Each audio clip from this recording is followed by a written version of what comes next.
मैं doctor Kamalkant Saxena 7वें episode में वैज्ञानिक विश्लेषण कर शाश्वत धर्माध्ययन शीर्षक के तत्वाधान में 7वां एपिसोड सुनने वालों को नमस्कार करता हूं तथा उनका स्वागत करता हूं।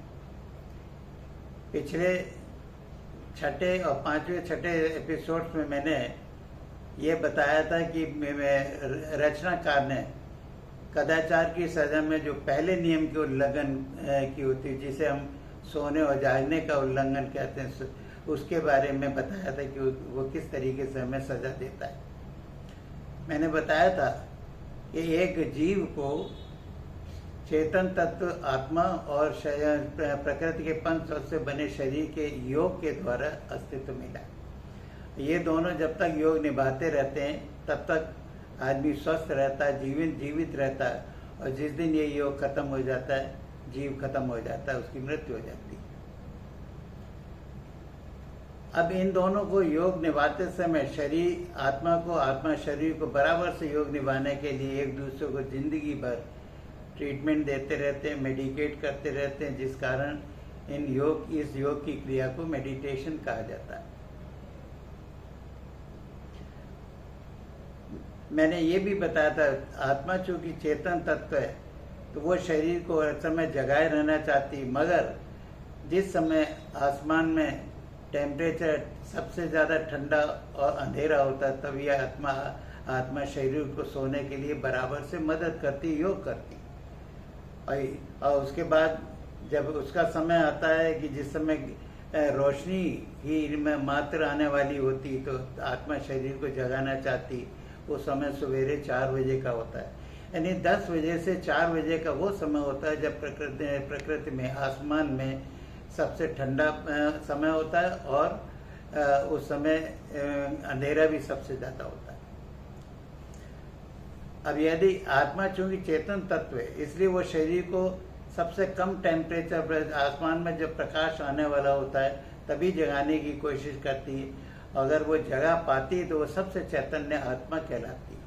और जो उस समय पर न जगा सकी, उसने 6-7 बजे या 8 बजे जगाया, तो आत्मा उतनी हीट की एडिक्टेड होती है, यानी उतनी हीट बढ़ने पर अपने शरीर को जगा पाने में चैतन्य नहीं हो पाती। इसलिए आत्मा की चेतनता की कमी के कारण जो बीमारियां हैं नर्वस सिस्टम से कनेक्टेड, वो सारी बीमारियां आने लगती हैं, जिसमें एल्जीमिरिया है, पार्किंसंस है, बाइपोलर डिजीज है, ऑटिज्म है, सिजोफ्रेनिया है, इस टाइप की सब बीमारियां पैदा होने लगती। और दूसरी बात, जब चेतनता, आत्मा की जब चेतनता कम होती जाती है, दूसरे अंगों का भी फंक्शन है ना सुस्त होता जाता है, चाहे वो डाइजेस्टिव सिस्टम हो, सर्कुलेटरी सिस्टम हो, नर्वस सिस्टम, सभी है ना अंग अपना अपना काम शिथिल करने लगते हैं। आज मैं आपको दूसरे नियम के उल्लंघन पर, 2 ही नियम है, पहले नियम तो मैंने बता दिया, दूसरा नियम है उसके खाने पीने के समय का। खाने पीने के समय का उल्लंघन पर सबसे ज्यादा बीमारियां होती हैं, और इसी का उल्लंघन देशों में मनुष्यों के द्वारा सबसे ज्यादा होता है।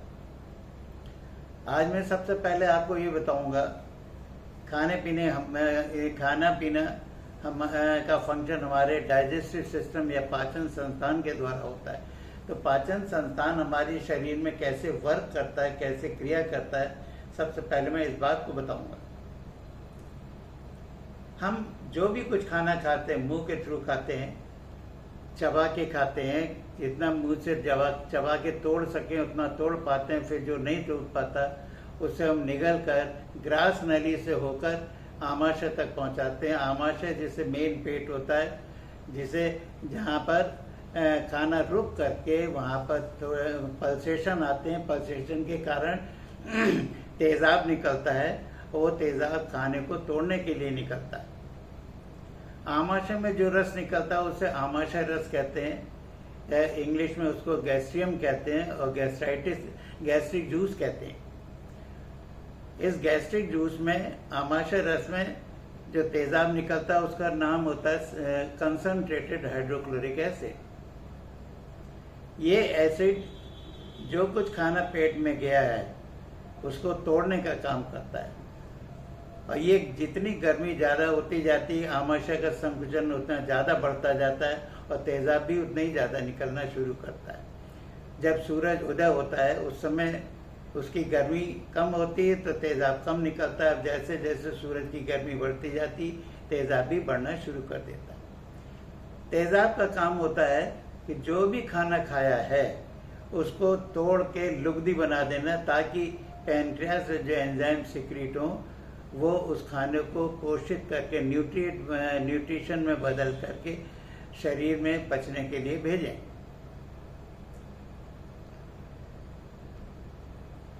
अब जब खाना एसिड के द्वारा टूट जाता है तो वो खाने का पूरा मीडियम एसिडिक हो जाता है। अब ये मीडियम अगर एसिडिक रहा तो पैनक्रियास से जो एंजाइम सिक्रीट होते हैं, जिसे अग्न्याशय कहते हैं, उससे जो एंजाइम सिक्रीट होते हैं खाने को पचाने के लिए वो काम नहीं करेंगे। तब तक नहीं करते हैं जब तक कि एसिड न्यूट्रलाइज ना हो जाए। यहाँ से एसिड के रहते हुए ये एंजाइम्स काम नहीं करते। यही कारण है कि इस एसिड को न्यूट्रलाइज करने के लिए लीवर यकृत पित्त फेंकता है, जिसे हम बाइल जूस कहते हैं। ये जूस क्षार होता है और केमिस्ट्री का नियम है क्षार और अम्ल मिल करके सॉल्ट और वाटर बना के उदासीन हो जाते हैं, न्यूट्रलाइज हो जाते हैं। लिवर से जो ये एंजाइम सिक्रीट होता है, इसको हम हिंदी में पित्त कहते हैं और इंग्लिश में उसको बाइल कहते हैं। बाइल इसीलिए कहा जाता है BILE, basic infuse of liquid enzyme, क्योंकि ये बेसिक रेडिकल होता है। यही वजह है जब LFT टेस्ट कराते हैं, लिवर फंक्शन टेस्ट कराते हैं, तो उसमें सोडियम, कैल्शियम, पोटेशियम ये आयंस देखते हैं और ये सारे आयंस होते हैं ना बेसिक रेडिकल कहलाते हैं। लिवर बाइल इसीलिए थ्रो करता है कि खाने का जो मीडियम है वो बदल करके न्यूट्रलाइज हो जाए, ताकि पैनक्रियास से जो एंजाइम सिक्रीट हो वो अपना न्यूट्रिशन में पूरा फंक्शन कर सके। और जब पैनक्रियास से एंजाइम सिक्रीट हो गए, पूरा फंक्शन कर लेते हैं, उसका न्यूट्रिशन कर देते हैं, खाने को तोड़कर जिस अंग के लिए जो खाना बनना है उनको पोषित कर देते हैं, तब ये खाना छोटी आंत में जाता है, जहाँ से सोख करके ब्लड के थ्रू शरीर में अलग अलग स्थान पर भेज दिया जाता है शरीर को पोषित करने के लिए। फिर छोटी आंत से यही खाना जो बचा हुआ होता है ये बड़ी आंत में जाता है, जहाँ उसका पानी सोख करके किडनी के सिस्टम से, उत्सर्जन सिस्टम के थ्रू वेस्ट प्रोडक्ट्स, पानी के लिक्विड वेस्ट प्रोडक्ट्स बाहर निकलने के लिए चले जाते हैं और बड़ी आंत में जो सॉलिड वेस्ट प्रोडक्ट रह जाता है वो एनएस के थ्रू बाहर निकल जाता है। ये डाइजेस्टिव सिस्टम की प्रक्रिया होती है, लेकिन ये सुचारू रूप से तभी चल पाती है जब हम ऊपर वाले के बनाए विधान के अनुसार ही काम कर पाते हैं। उसका विधान है कि जब सूरज उदय होता है उस समय नाश्ता करना है, उस समय का नाश्ता ये बादशाह की तरह करना है। और बादशाह खाता है तरमाल, दूध, मलाई, हलवा, पूरी, यानी कि घी, फैट से संबंधित चीजें खाता है।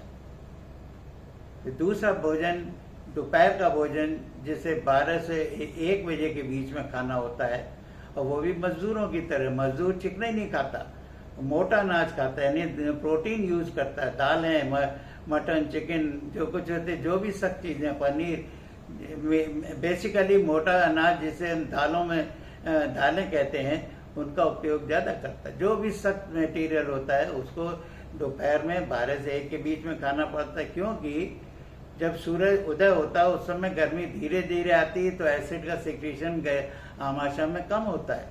लेकिन 12 से 1 के बीच में आमाशय में एसिड का सिक्रीशन सबसे ज्यादा होता है, और जब इतना ज्यादा सिक्रीशन होता है तो उसको तोड़ने के लिए हमें सख्त चीजें चाहिए होती है, वो होती है प्रोटीन्स। और रात का खाना उसने कहा जब सनसेट हो रहा है उस समय खाना है, इसलिए क्यों अब जब सनसेट हो गया है तो तेजाब नहीं निकल पाएगा, तो आत्मा की गर्मी से जितना निकल सकता है उतने ही हमें खाना खाना है, ताकि वो पच के 1 घंटे के अंदर पच जाए। खाने के ये सिस्टम बायोलॉजिकली इसलिए रखे गए हैं कि बायोलॉजिकली हमारा खाना 24 घंटे में कभी भी खाएं, एंश्योर करना होता है कि हमारा वो खाना 1 घंटे के अंदर पच के ब्लड में आ जाना चाहिए। अगर 1 घंटे में ब्लड में नहीं आया तो बीमारियों का कारण बनने लगता है। यही तो कारण है, जब हम खाना खाने के ब्लड शुगर टेस्ट करते हैं तो 1 घंटे बाद या 1.25 घंटे बाद वो खाना टूट करके उसकी शुगर टूट करके ब्लड में आ चुकी होती, इसीलिए हम पीपी 1.25 घंटे या 1.5 घंटे बाद लेते हैं। इसका मतलब हमारा हर खाना पच करके, यही कारण है कि जब हमारी शुगर 1.25 घंटे में ब्लड में आ जाती है और 1.5 घंटे बाद हम पीपी चेक करते हैं, और इसलिए हमारा हर खाया हुआ खाना 1 घंटे के अंदर या 1.25 घंटे के अंदर ब्लड तक पहुंच जाता है। अब हमें ये जानना पड़ेगा कि 1 घंटे में ही क्यों खाना जाना चाहिए, उसके बाद क्यों नहीं। इसके लिए जानने के लिए मैंने आपको ये बताना चाहते हैं कि आप दूध को बाहर कितनी देर रख सकते हैं। जितनी ज़्यादा गर्मी होगी उतने कम टाइम के लिए बाहर रख सकते हैं, 1 घंटा, 1.5 घंटा, 2 घंटा। गर्मी जितनी ज़्यादा होगी उतनी जल्दी दूध फर्मेंट होने लगता है। और ये फर्मेंटेशन की क्रिया क्यों होती? क्योंकि जनन क्रियाएं 4 तरीके की होती हैं, अंडज, गर्भज, उद्भिज और स्वेदज। अंडज अंडे से, गर्भज गर्भ से, उद्भिज जमीन से उगकर, और स्वेदज नमी और पसीने के कारण, जिनमें बैक्टीरिया हैं, घुन है, जुएं हैं, एल्गी, फंजाई, ये सब है ना, नमी के द्वारा पैदा होते हैं। यही कारण है कि जितनी गर्मी ज़्यादा होगी और खाने में नमी होगी, किसी चीज़ में नमी होगी, वो उतनी ही जल्दी फर्मेंट होने लगेगा। और फर्मेंटेशन में अमोनिया जैसी बदबू आती है। अमोनिया से जो सॉल्ट बनते हैं वो यूरिया के सॉल्ट बनते हैं, जिन्हें हम ऑर्गेनिक सॉल्ट्स कहते हैं। अब जब हमने सपोज कीजिए खाना खाया हुआ है और उस समय या तो तेज़ाब इतना नहीं निकल पाया जो पूरे खाने को तोड़ पाता, या हमने ऐसे टाइम पे खाना खाया है जब तेज़ाब निकल नहीं पा रहा, हमने खाना ज़्यादा खा लिया, तो ऐसी कंडीशन में पेट में जो खाना है वो टूट नहीं पाया तो वो वहीं रुका रह जाता है, गैस्ट्रियम में रुका रह जाता है। और गैस्ट्रियम में ही तेज़ाब निकलता है, तो गैस्ट्रियम बाहर के क्लाइमेट से कहीं ज़्यादा गर्म होता है। यही वजह है कि फिर वो खाना फर्मेंट होना शुरू हो जाता है आधे पौन घंटे के अंदर, क्योंकि पेट का टेम्परेचर बाहर के टेम्परेचर से कहीं ज़्यादा होता है। और जब ये खाना फर्मेंट होने लगता है तो अमोनिया जैसी बदबू आनी, गैस बननी शुरू हो जाती है। अब ये गैस कहीं से निकल नहीं पाती तो ऑस्मोसिस से ब्लड में ट्रांसफ़र हो जाती, ब्लड में चली जाती, और ब्लड की ऑर्गेनिक डेंसिटी बढ़ जाती है, जिसे हम कोलेस्ट्रॉल और ट्राइग्लिसराइड के रूप में जानते हैं।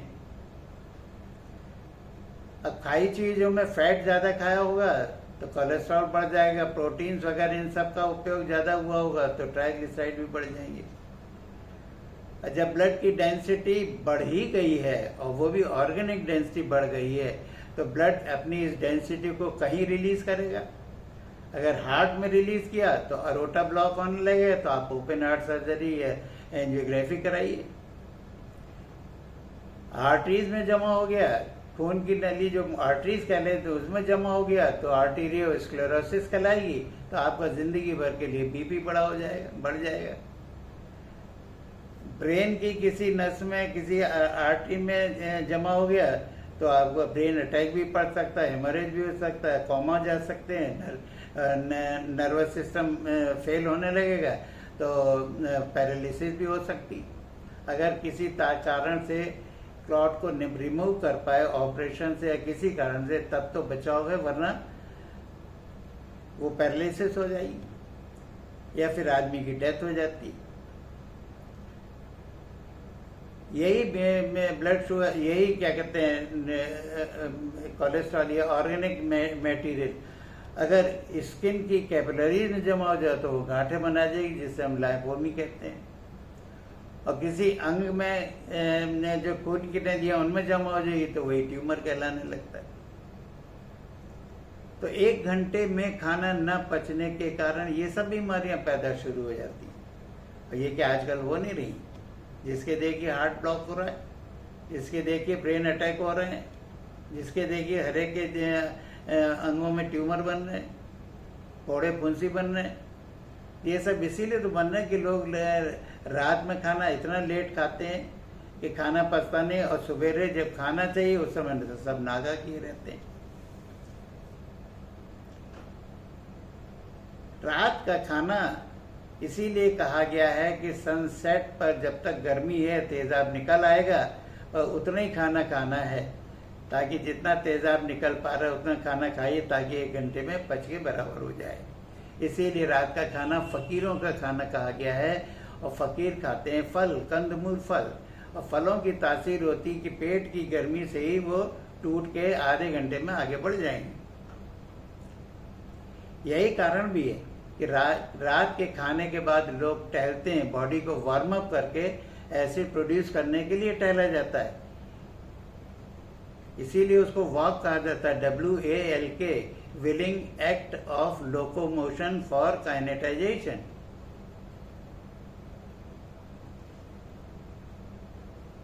इसी का उल्टा है कि आदमी को जब भी रात में खाना खाए तो इतना हल्का खाना, इतना कम खाना चाहिए, इंश्योर करना चाहिए कि 1 घंटे में पच जाए। इसीलिए अनाज कम से कम रात में लेना चाहिए, प्रोटीन छूना भी नहीं चाहिए, दही छूना भी नहीं चाहिए, और फैट भी नहीं छूना चाहिए।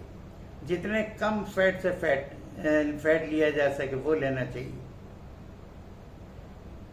यही वजह है कि रात के खाने में वो फैट इस्तेमाल करना चाहिए जिसमें कैलोरी कम हो, ताकि उसके बॉन्ड्स वीक होते हैं तो वो उसके अंदर कोलेस्ट्रॉल कम होता है। लेकिन यही चिकनी मॉर्निंग में जब खानी है तो देसी घी के रूप में खानी चाहिए, जिसमें कार्बन की वैलेंसी सैचुरेटेड होती है, जिसके अंदर कोलेस्ट्रॉल हाई होता है। मॉर्निंग में हाई कोलेस्ट्रॉल खाना इसलिए लॉजिक होता है कि सूरज की गर्मी धीरे धीरे आती है तो धीमी आंच का काम करती है, और घी का काम होता है धीमी आंच पर पिघलना और तेज आंच में जलना, और आंच ना हो तो जमा रखा रहना। इसीलिए जो लोग सूरज उदय होने के पास चिकनाई का ज्यादा से ज्यादा व्यवहार करते हैं, वो भी देशी घी का, यानी सैचुरेटेड फैट का, उनके अंदर कैलोरी की ताकत की चीज, फैट में जो कैलोरी होती है वो उनके अंदर पोटेंशियल एनर्जी भर देती है। कैलोरी हमें बॉडी एंटीजन देती है, रोग नाशक क्षमता देती है। यही वजह जो लोग सवेरे देशी घी खाएंगे उनके अंदर रोग की क्षमता शरीर में इतनी बढ़ जाएगी, रोग अंदर नहीं घुस पाता। ऐसे आपको बहुत से एग्जाम्पल भी मिल जाएंगे। हम लोगों के बीच में, हम लोगों के संग रहने वाले एक सरदार कम्युनिटी होती है जो 6 बजे गुरुद्वारे जाती है, आते पराठे पर मक्खन रख के खाती, और उसके बाद उनको अस्पतालों में कम से कम प्रतिशतता में देखा जाता है। यही वजह है कि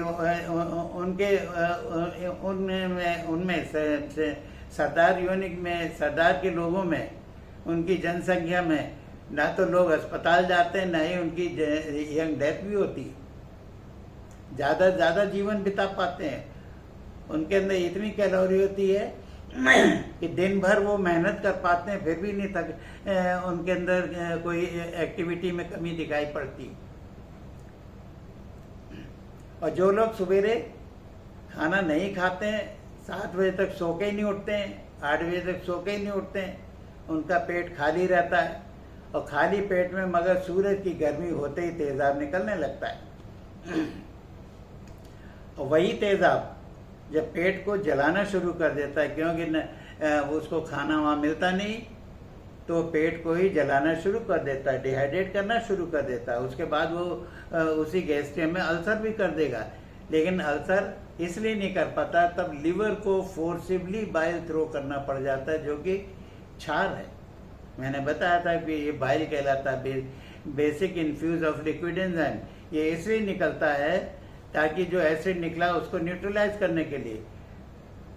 अब जब खाली पेट में भी एसिड निकला तो उसको न्यूट्रलाइज ज़्यादा से ज़्यादा फोर्सिबली निकलेगा, तो उसके चक्कर में लिवर बड़े हो जाते हैं। इसीलिए ज़्यादातर जो लोग सवेरे खाना नहीं खाते उन सब के लिवर बड़े निकल जाते हैं, बड़े हो जाते हैं। और फिर जब एसिड सारा ये बाइल सारे एसिड को न्यूट्रलाइज कर देता है सॉल्ट और वाटर बना के, लेकिन तब तक पेट इतना डिहाइड्रेट कर चुका होता है एसिड से कि उसकी भूख खत्म हो जाती है। क्योंकि एसिड जब निकलता है तो पेट को कचोटता है, भूख देती। लेकिन जैसे ही पेट डिहाइड्रेट होता है भूख खत्म हो जाती है। फिर आदमी को तब तक भूख लेने लगती जब तक दूसरा एसिड उससे कचोटे ना। अब ये डिहाइड्रेशन लोग सवेरे महीनों क्या बरसों नाश्ता नहीं करते हैं, तो उसका परिणाम क्या होता है?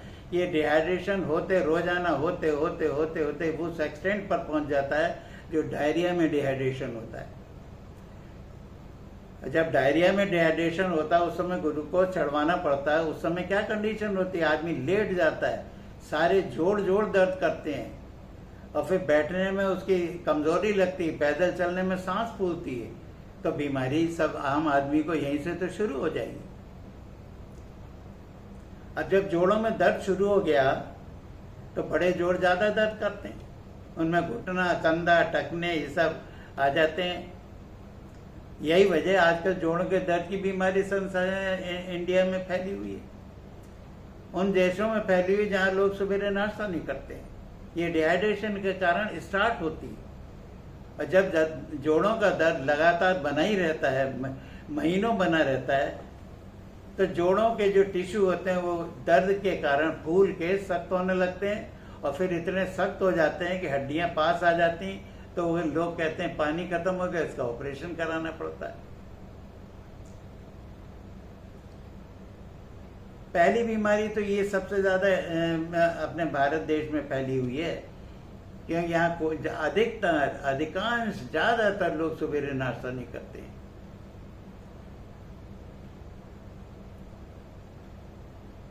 इसके बाद डिहाइड्रेशन के दूसरे फैक्टर्स क्या होते हैं?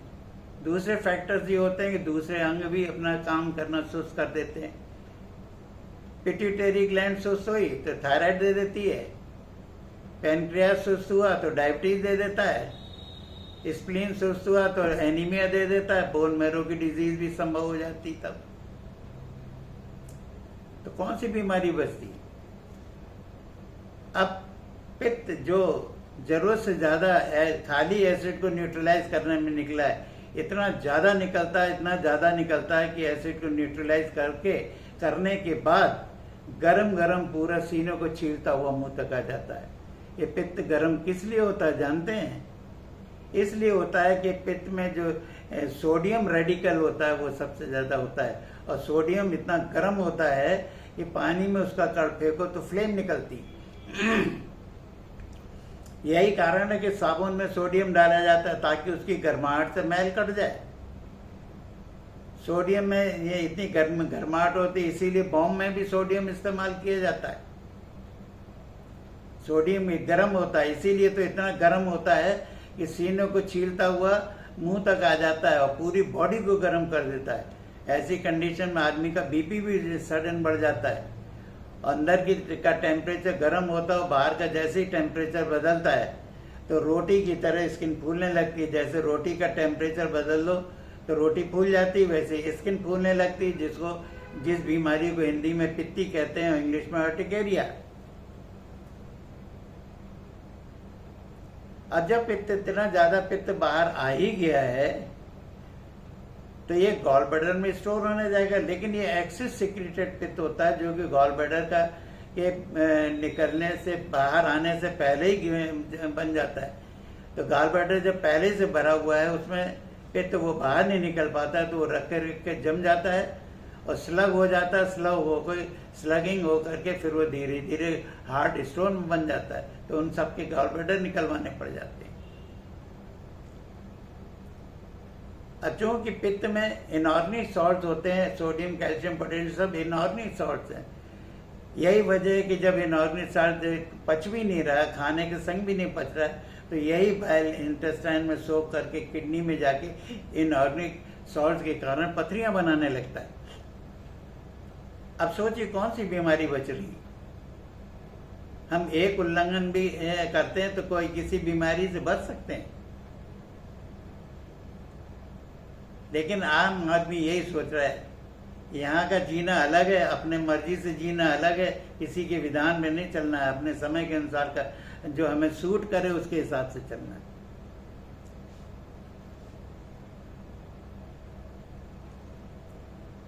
मैंने ये सब जितनी बीमारी वजह क्या देखिए, सबको नहीं हो रही, लेकिन इनमें फॉरेन कंट्री में जाइए, विदेशों में जाइए, वहां देखिए क्या दोनों नियम फॉलो करते हैं। पहला नियम कि वो लोग सवेरे 4-5 बजे उठते हैं और साइकिलिंग एक्सरसाइज करते हैं, और ठीक 7 बजे पूरा परिवार एक टेबल पे नाश्ता करता है, चीज, बन, बटर, मक्खन का। हमारे इंडिया में, हमारे देश में या हमारे जैसे देशों में लोग लंच और डिनर एक बार में हचक के इतना खा लेते हैं कि वो 1 घंटे में, छोड़िए 2 घंटे में भी नहीं पचता। लेकिन विदेशों में क्या है, वो एक साथ बैठ के लंच डिनर नहीं लेते, वो धीरे धीरे करके थोड़ा थोड़ा दिन भर खाते रहते हैं। वो खाना उनका हर आधे घंटे में पचता चला जाता है, और पच के उनको हेल्थ देता रहता है इतनी अच्छी। इसीलिए वहाँ के लोगों की ग्रोथ इतनी अच्छी हो जाती है, वहाँ वो बीमारियां नहीं होती जो हम लोगों के देशों में होती। लेकिन हम लोगों के साथ भी रहने वाला एक सरदार, अस्पतालों में उसकी परसेंटेज नहीं नापी जा सकती, क्योंकि वो सबसे इम्पॉर्टेंट मॉर्निंग का ब्रेकफास्ट होता है, जो कि इतनी कैलोरी दे देता है, इतनी कैलोरी दे देता है, ताकत दे देता है कि फिर वो दिन भर मटन चिकन खाता है तब भी नहीं बीमार होता, क्योंकि शरीर में इतनी ताकत आ जाती है कि वो छोटी मोटी बीमारियों को अपने आप टॉलरेट कर ले जाता है।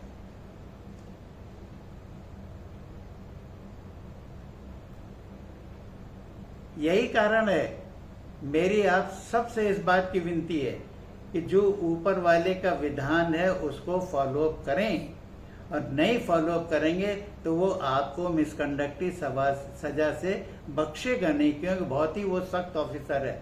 मैं आपको बता चुका हूँ कि वो कितना सख्त ऑफिसर है, इसको आज भी दोबारा बता रहा हूँ कि न्यूटन ने बताया, साइंटिस्ट बताते हैं, मतलब विज्ञान भी इस बात को बताता है कि प्रकृति का नियम जड़त्व का नियम है, जो चीज रुकी रुकी रहेगी, तब तक नहीं चलेगी जब तक कोई बल न लगे, और बल के हटते ही रुक जाएगी। तो फिर सोचिए पृथ्वी इतनी बड़ी पृथ्वी घूम कैसे रही।